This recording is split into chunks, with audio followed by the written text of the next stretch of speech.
Welcome to another lecture on complex variables and transforms. In this lecture, we'll study derivatives in S domain.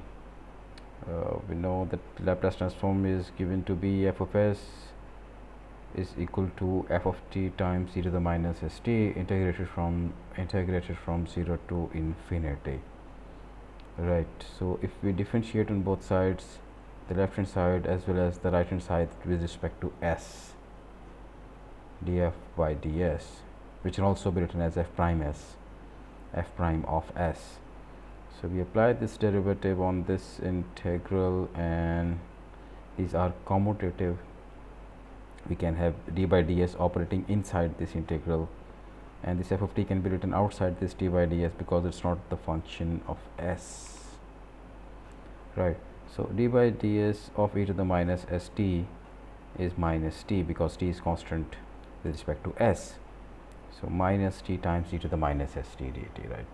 And this minus can be taken out of this integral, and these two terms can be joined together, t times f of t e to the minus st dt. This means that this is by definition the Laplace transform of this function, t times f of t, t times f of t. So f prime s, that is df by ds, the derivative of the transform with respect to s, is minus the Laplace transform of t times f of t, or we can have this negative sign on the left hand side, and then we can write Laplace transform of t times f of t as minus the derivative of f with respect to s. Right. So this is a very important conclusion, that Laplace transform of t times f of t is negative the derivative of f of s with respect to s, or f prime of s. Right. It's a very important conclusion. Let's move on to the second derivative in S domain. This is the first derivative. We'll start from the same starting point. F of s is the integral of f of t times e to the minus st integrated from 0 to infinity. Right. And now we'll compute the second derivative on both sides with respect to s. F prime prime s is d squared f divided by ds squared. And if we operate it with this integral, in the same way we can have this derivative operating on e to the minus st, leaving this f of t on its left hand side because it's not function of s, and then f of t, and then we can have first derivative applied, which is minus t times e to the minus st, and then the second derivative applied, that yields another minus t. So minus t times minus t is t squared f of t. So if we, and then by definition t squared, this whole on the right hand side is by definition the Laplace transform of t squared times f of t. So Laplace transform of t squared f of t is f prime prime s, or d squared f by ds squared, but there is no negative sign here. In the first derivative we have a negative sign, but here we don't have a negative sign. So in general, Laplace transform of t to the k f of t is minus 1 to the k. Minus 1 to the k means that for odd numbers, for odd values of k, this would be negative. For even values of k, this would be positive. So minus 1 to the k d k f divided by ds to the k, d to the k f divided by ds k.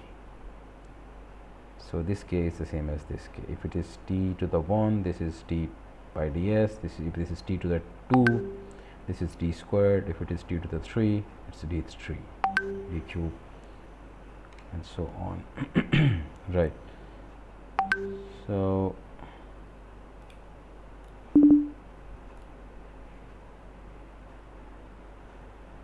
and then we have this Laplace transform of t e to the at is an example. We can have the Laplace transform, we can compute the Laplace transform of t times e to the at, where e to the at would be f of t. So this is equivalent to having Laplace transform of t times f of t, where f of t is e to the at. And we know that for e to the at, the Laplace transform is 1 over s minus a. It's 1 over s minus a. and this is f of s. So moving further, Laplace transform of t times f of t would be minus f prime s, because t times f of t is minus f prime s, we studied earlier here. Laplace transform of t times f of t is minus f prime s, which is minus df over ds. Therefore Laplace transform of t e to the at would be minus d by ds of f of s, where f of s for e to the at is 1 over s minus a. So we apply this derivative, minus s minus a, 1 over s minus a can be written as s minus a to the minus 1, and when we compute the derivative, this minus 1 appears here, and s minus a minus 1, and s minus a to the minus 1 minus 1. So Laplace transform of t times e to the at is 1 over s minus a squared. This taken to the denominator becomes s minus a squared, minus times minus becomes plus, right? So moving one step further, Laplace transform of t squared e to the at. Right now we have computed Laplace transform of t times e to the at. Now we are going to compute the Laplace transform of t squared e to the at, and we have studied that Laplace transform of t squared f of t is with positive sign f prime prime s, the double derivative of f with respect to s, right? So let's move on. F prime prime s, Laplace transform of t squared f of t is f prime prime s, that is d squared by ds squared f of s, and f of t is e to the at here. In this example, e to the at is f of t, and f of s is 1 over s minus a in this case. So Laplace transform of t squared e to the at by definition is d squared by ds squared f of s. F of s is 1 over s minus a in this example. So we apply this double derivative d. First we apply d by ds, and then we apply d by ds once again, and solving this would give 2 over s minus a cube. It's really simple. And then finally we want to find out Laplace transform of t times sine omega t, where in this example f of t is sine omega t, and f of s we studied in one of earlier lectures. It is omega over s squared plus omega squared. So Laplace transform of t times sine omega t is d by ds of f of s, where f of s is omega over s squared plus omega squared with a negative sign. I forgot negative sign here. This is minus.